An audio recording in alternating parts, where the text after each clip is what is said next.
Guys, welcome back to another episode of the Baby Mothers podcast. First of all, I'd just like to thank you for your support, for tuning in and watching the first one. I hope you enjoyed it. So much more to come.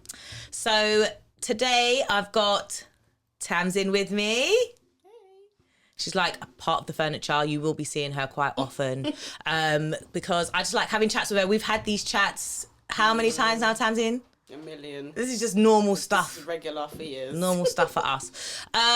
So much to talk about, but today I would like to focus on baby mum stereotypes. Mm-hmm. Okay? Let's get to it. First one I'm thinking about is the bitter baby mum. Common. So common. So loosely flung around. Like, it really annoys me. Like, I'm not going to lie. It really annoys me. It burns me. Like, anytime a mum speaks about her experience with the baby father, all of a sudden she's bitter. Why? Why do you think that is? I don't know. I think it's like the woman is always portrayed as she's the one with the kids, so she's the one that's always got a lot to say. And I think there's stereotypes for both the dads and the mums, but I think the bitter baby mum stereotype is we've got a lot to say, we voice how we're feeling, we're pulling you up on what you're not doing or what you could be doing better with the children.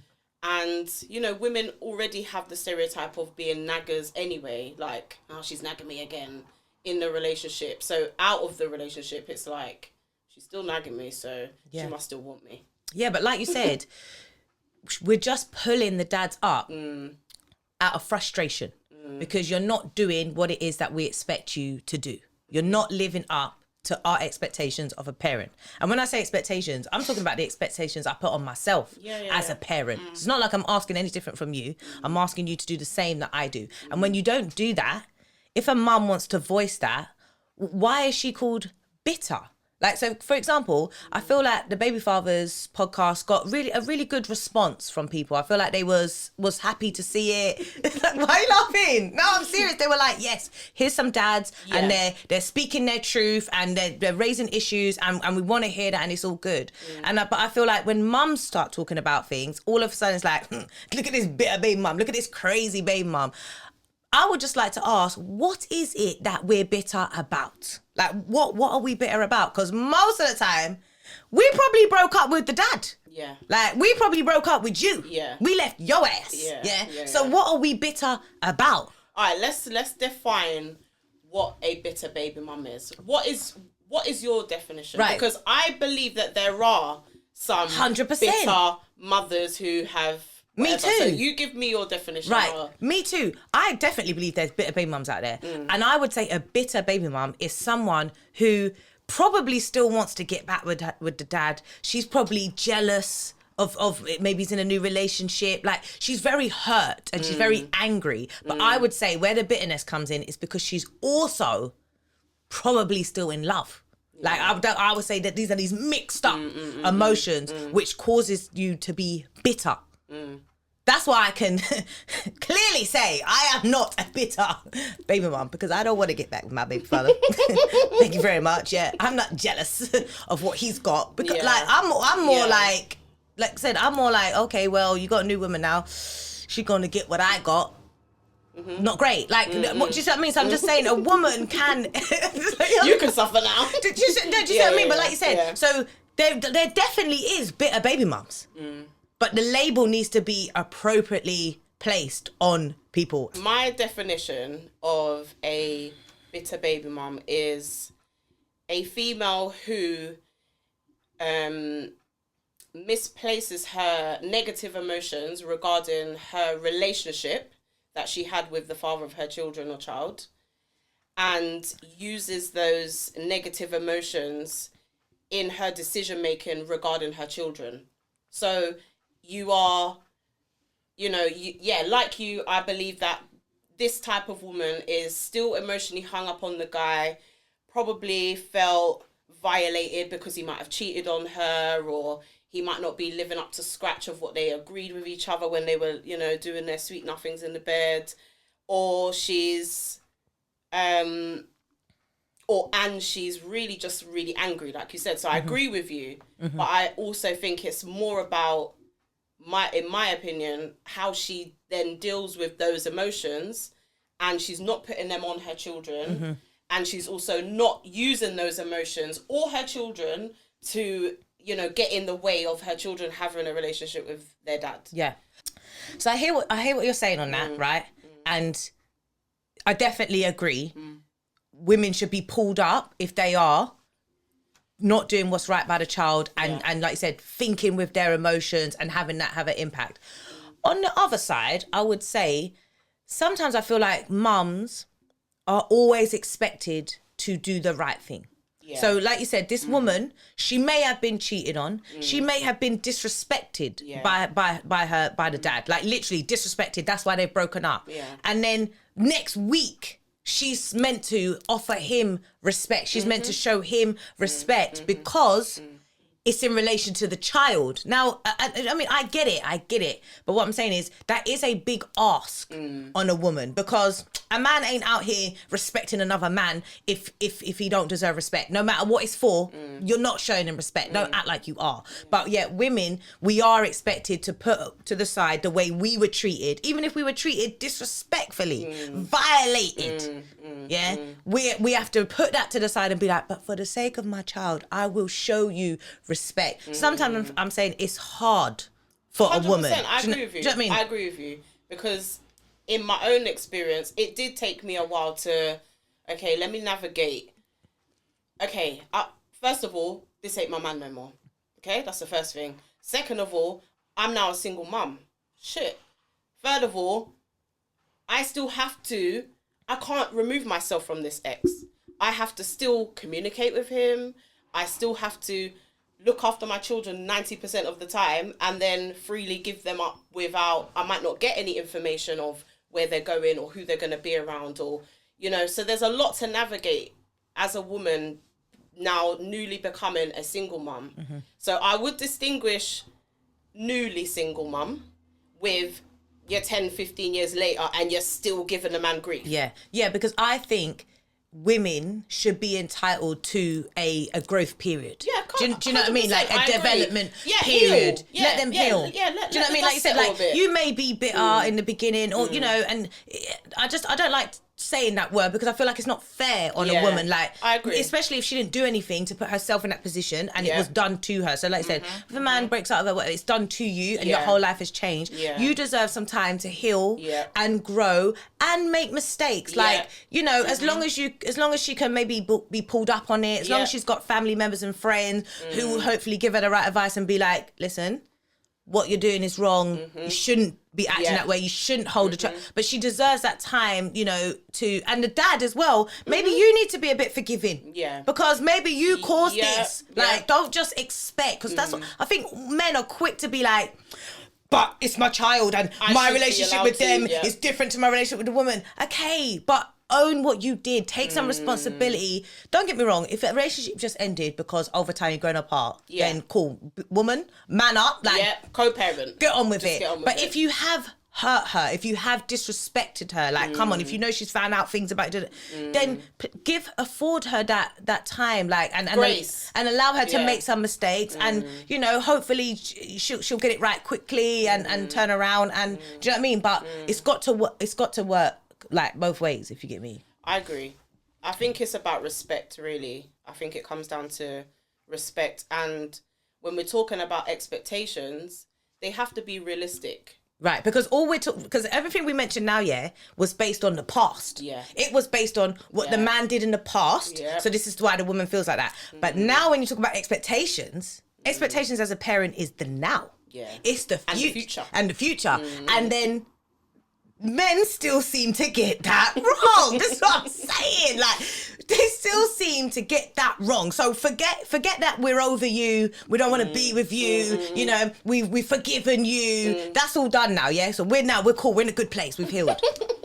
But now we got expectations as a parent. Yeah. And you're not meeting those expectations. And when I say expectations, I mean things like, I can't deal with dads who say they're a good dad because they see their child like every other weekend and they make regular money payments. That's the basic. Yeah. That's the basic minimum. Yeah. But I know for a fact, if you told a dad he was not a good dad, he would be quick to be like, why not? Yeah, but I gave. But money. I do this. I pick her up because first of all, he must be comparing himself to a rubbish dad. You must be comparing yourself to the dads that don't pick up their children regularly and don't pay no money. Therefore, you do look wonderful in their eyes. Cool. That's not what my expectations are. I'm just saying about what more should you be doing? Because let's say, for example, half term comes 2 weeks. Are you seeing your child anymore? Are you sharing the responsibilities anymore? Like, do you know what I mean? Like, dentist appointments. Ever booked one of those? Like, optician's appointment. Ever booked one of those? Have you ever asked the mum? Do you take our child to the opticians? like I'm just saying. Does a dad I'm just saying, dads. I'm not having a go. I'm not calling you out. I'm just saying. Just take a minute to reflect and say, have I ever said to my baby mum, have you taken our child to the dentist this year? Like, have you booked her? Because if we don't do that, does that mean it don't get done? But you don't ask if it gets done. Do you see what I mean? These are my expectations. There's an expectation from men, or fathers, should I say, that the child is with the woman, so they're good. But what if the child, how would a man even know? Expectation in some households. How would a man even know if the child is not good? Because that's Exactly. nothing. I've said before. Have you, like, do you ask your child, what do you eat for dinner? What do you eat for dinner? Because there was times when our family was a bit hard up in it, and we used to eat beans and toast for dinner. That was hard up times. My daughter's never had beans on toast for dinner. She don't know about that life because I'm providing. But what I'm saying is, as a dad, do you know? Like, do you bother to ask? Because especially when the baby fathers talking on their show last week about if the dad's got money, then he can go on holiday. This is what I'm saying about money. I'm saying, if you do have money as a dad, surely your child should be living the same lifestyle as you. And I'm not talking flashy designers. Like, I'm just saying Quality of life. Quality of life. Because when I was growing up and my mum didn't have money and maybe we were struggling for certain things, I wonder, how was my dad living? Was you living different? I've got friends that know that their dad was living great with a house, and you've got another house that you're renting out, and you've got car, and you go on holiday 4 times a year. But I live at home with my mum. My mum's working full time. I'm at home on my own, cleaning, making dinner for my brother and sister, and we ain't really got much. This is what I'm saying. I think people always think about luxury items. They think about, like, oh, have you got the trainers? No, we're talking everyday things. Or we're talking about... I couldn't go on a school trip because my mum couldn't afford £300. But your dad was living in, had 2 properties. Thank God when Pupil Premium and free school meals came in, because I'm just saying, because like you said, before that time, if you've got multiple kids and the school trips are coming up, like I said, I'm talking about experience. That's what I'm saying, experiences. Because as a parent, if you're just trying to clothe your child and feed your child and do that, then of course the extra things are not going to come. So them other kids that say they've done horse riding and dance class and all that. And what I'm trying to say is, some of these things, I sent my daughter to ballet and I sent her to gymnastics, and it was because I thought about it, I found it, and then you planned it. I planned it, right? That's what I'm saying. I planned it, and then the outfits. When I was with my baby father, I told him about it, and we paid half. Like we split most things halfway down the middle, and we paid half. And then when we broke up, obviously we was living together. So when we broke up, I had a lot more bills to pay now because you're not there now. So the bills are not halved. And now I've got more bills to pay. And I did have a conversation with him and say to him that obviously things have changed. Don't know how they've changed for you, but for me, this is how they've changed. And my daughter going gymnastics, that is a bit of a luxury right now. Because it was costing hundreds of pounds. I was like, it's a luxury right now. So I did say to him, like, I'm going to have to stop her going. Unless you can afford to pay it. Now, like, I don't know my baby father's situation, but I felt at the time that he had it. Maybe he didn't have it. Who knows? He can tell me if he didn't have it, cool. But at the time, I felt that he had it. So I asked him that. Is that because you was a bit of baby mum? Do you know what I mean? No, it's because I've been with him for 8 years and I know his money. That's right. But anyway, I asked him if he could pay it and explained that if he can't, then she won't go. And he said that was a shame. She won't be going.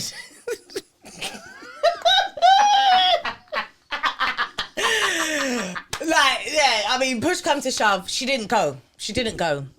And I mean, as a mum, like it crushed me. Like it was very hard for me, and it was hard to know that I can't give her this thing because I am prioritizing, obviously, the house, and not just the house. It was also prioritizing saving for the future. It's not like, in case anyone just thinks like, oh, what, you couldn't afford it. No, it was also about what the priorities are. I decided that saving for her future, what I want to give her for the future, is where I'm putting my money. Therefore, I can't afford her this luxury right now of gymnastics that she might look back in the future and not even remember. Yeah. Do you know what I mean? But my point was, sometimes you do ask a parent, like, you know, for baby fathers, I think a lot of them do think everything should be 50-50.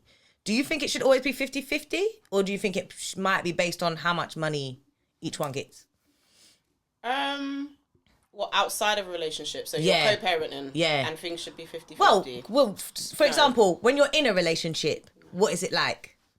It depends on the relationship. Right, but it's always easier. When people are together, it's always easier to it not be 50-50. Like a man is a bit more like, I'm the man, I'm the provider, I pay, you know, woman's at home, she cooks for you, she washes your clothes. Men kind of accept that a little bit more. But when they break up, they usually then go 50-50. Draw the line, 50-50. But... Yeah, but you don't pay 50% of water. You don't pay 50% of Wi-Fi or gas or electricity. Have you had this conversation with men before? Yeah. I have sat down with men, male friends, and they have told me why should they pay for that stuff. They told me why. I don't know. How should your child live? They said it's your house. You're living there anyway. That's what I've been told. That's the argument. It's your house. You're living there anyway. I've even heard, but don't you get benefits? Oh, really? I've even heard. So the government is my man. But the government pay for things, don't they? The government is my man. Like, oh, right. Okay. Sorry. He's the father's child. No. I mean, for me, I had a child with the government. No, yeah. For me, it's like... I see both sides of the argument. I really do, because obviously I've got male friends, and I know that sometimes if you leave the family home, you now have to find somewhere to live. Yeah. You now have your own rent to pay. Like 100%. But let's be real. 9 times out of 10, what man leaves your house and then goes and sources a new accommodation? No, he probably goes back to his mum's. Right. Probably goes back to his mum's. Or another chick. Yeah, that's probably what the problem was in the first place. But like you said, it doesn't matter anyway, because it doesn't matter if you've got 10 kids. If you've got 10 kids and 10 baby mum, you have to pay for all of them to live. That's your fault you decided to have 10. Like, the cost can't go down. The cost of a child is the cost of a child. Like, it doesn't matter. Do you see what I mean? So, yeah, for me, it's like, I take into account, you got your own house, you got your own things to pay, blah, blah, blah. But what I don't take into account, like you said, is we are raising this child. So it's not just my job to provide for the home that she lives in and the water, you know, the hot water that she has, Sorry, excuse me. Was that you? Haha. Nobody messages me, guys. Yeah, it's not just, you know what I mean? Like, because I think a lot of dads think that they'll pay for stuff. You know, they're like, I'll buy clothes, I'll buy trainers. You know, when it's a baby, you know I'll buy nappies. It's when the guy goes and kits out the child's trainer, chain, and designer. What do they need that for? But do you know if your child can read? What do they need that for? What do they need a new pair of trainers for? Have you ever been to a school meeting or parents' evening? This is what I'm saying about expectations. Yeah. Because for me, when the child goes to the dad's house, say every other weekend, that's 2 nights. 2 nights a week, they're at your house. It's that's called babysitting. That's called babysitting, because you know for them 2 days, you make it fun, like they ain't got bedtime. You know what I mean? Because it's just 2 days, they haven't got school. But like I said, so it's not actually parenting as well. It's not parenting, because did you bother to like you said, invest and do the other stuff? Like, are you doing cool, you might read their reading book that's in the bag. I'm sure, like my baby father, he reads the book that's in the bag because he knows it's in the bag and she's got to read it by Monday. He reads it 100%. But I'm talking the further, the more, like, because when you look at your child and you see a good child and you're like, yes, my child is clever and my child is kind and my child is growing up the way I want, and you know what I mean, she's got values. I'm just really ask yourself, who done that? Who done that? Because 2 days a week, it didn't instill that. I'm trying to be calm. Do you know what I mean? And I shout out all the dads, because I do know some examples of dads who do more. who do ring their child throughout the week, ask about how school is. On the weekends, they do like, Rick, for example, on the baby fathers, he takes his son to work on the weekend. Now, he don't have to take his son to work. His son could stay at home with his mum, but he takes him because that's what he's trying to teach him, teach him like discipline. Because half the time, his son don't want to go, like, because Rick's got to start working at 6 o'clock on a Saturday. His son don't want to go, but he says, no, he's coming because I'm teaching him discipline. I'm teaching him to work hard. He sees his dad working hard. He knows if I want money when I'm older, I'm gonna have to work hard. My dad. So cool. You can teach other stuff. Like, don't get me wrong. There may be some things that fall easy to us because we're the mum and we're the ones that are there all the time. But I'm just saying, dads need to really ask themselves. Okay, right. So we've covered bitter baby mums. I made it very clear that we are not that. I just wanted to put that out there on the internet. But what about other stereotypes like the crazy baby mum? I mean, is there a difference? Bitter, crazy? What do you think? Bitter, crazy. I think they kind of fall under the same umbrella. But I think the crazy one is the one that's probably the loudest, has less shame in public. Don't care if there's people about when you're having your beef or whatever. Yeah. And probably thinks like... We'll turn up at your house. Irrational. Yeah. She's more impulsive. Like what you done that time when you... when you at the house. I'm joking. But I'm thinking of the behaviours that are more like... No, but that wasn't impulsive. That was planned. 100%. But like you said, I think you could be bitter and still be quite mellow and quite quiet in your actions because they could be quite underhand. They could be sneaky. Do you know what I mean? Like you just don't send a child. You just don't make fun. But like you said, I think the crazy baby mum is a mum who has reached her limits.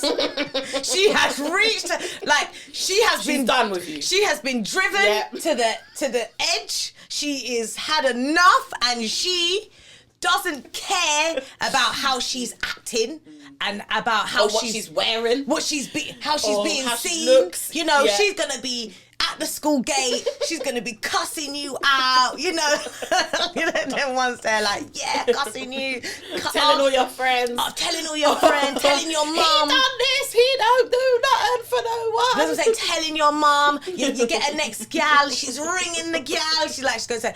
I mean, I think that's when we say crazy. Like, and let's be fair. There are women that act like that. But maybe we need to address why do they act like that? I personally believe it's because they are just not over what's happened. Yeah. And maybe their mental health isn't so great. And maybe the conflict in the relationship that they have with their baby father triggers maybe other shit. Yeah. That's happened to them. Yeah. So they definitely... So they, like you said, they're at the end of their tether. They don't care how they're perceived. They don't care who is impacted by their behaviour. Mm-hmm. They need to get out whatever rage they have within them and vomit it on whoever's nearest. Because they're definitely not thinking straight. Like they can't be. Like do you know what I mean? Because you could take two women who've experienced the exact same thing from their partner.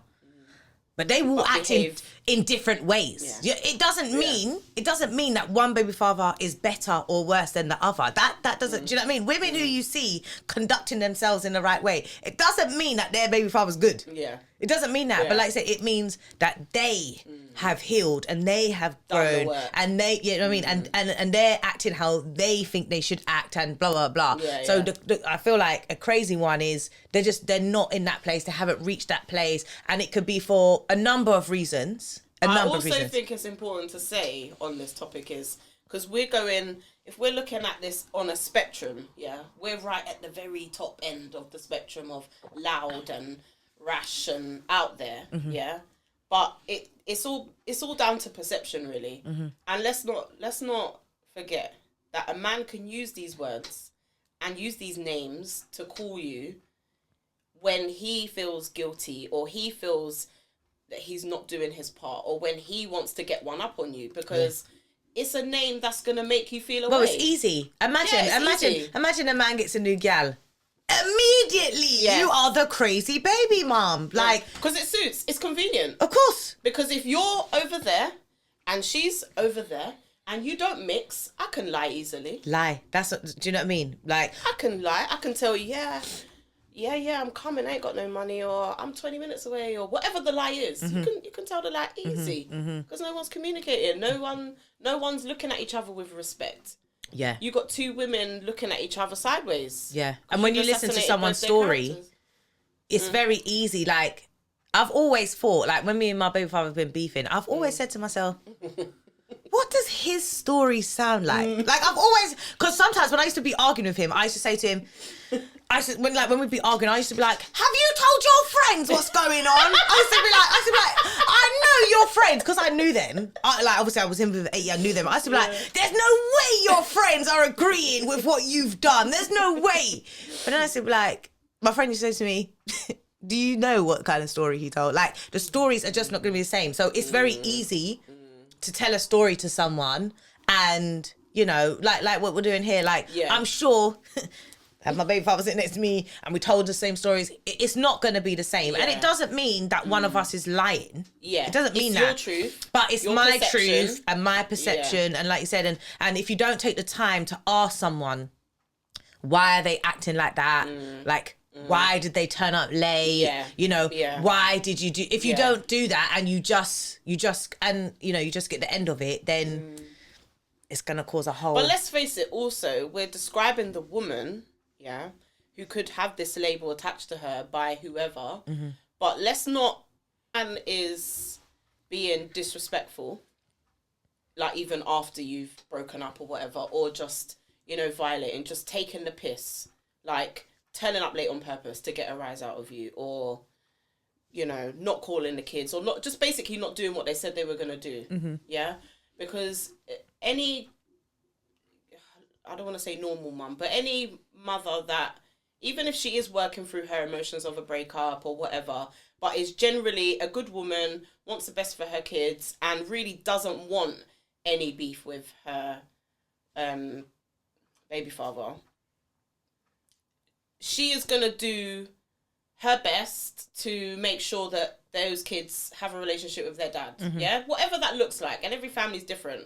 But sometimes men do take the piss. And sometimes men do want to hurt you more because you might not be reacting to how they think that you should be reacting. 100%. You might not be chasing them. You might not be making the extra calls to say, can we work it out? Or, you know, like, you are no longer you get a man. I've been around men and they're like, no, but that's my baby mum. That's what I'm saying. Listen. So it's like, is it a possession thing? Your baby mum was single for 5 years. Next thing you know, she gets a man. All of a sudden, you are now acting up, doing things different, putting on your authority and stuff like that. But this is what I'm saying about, like you said, even the mums with the best intentions, who are in a good place, mature and all that kind of stuff, can sometimes make mistakes when pushed to it, like you said, because either the dad is either doing it by accident, he might be doing it by accident, or, well, me too, when I said about I didn't, respond to his message, I look back now and say that was the wrong thing. And I know I purely did it based on the relationship with him. Like, I didn't give you that respect and I didn't make things easy for you, blah, blah, blah. So, but what I'm saying, like you said, that's when a dad could be doing it by accident. He just might, he might be bad with timing. He might not be, courteous. But like you said, imagine a man who does these things on purpose. Yeah, but that's what I'm saying. There are guys that do these things on purpose. Yeah, like you said. And compulsively lie about unnecessary 100%. Things. And like you said, disrespectful, violation. Yeah. So how long is a woman supposed to be calm, collected, roll with the punches, take the good with the smooth, rough with the smooth, whatever the saying is, and not flip out?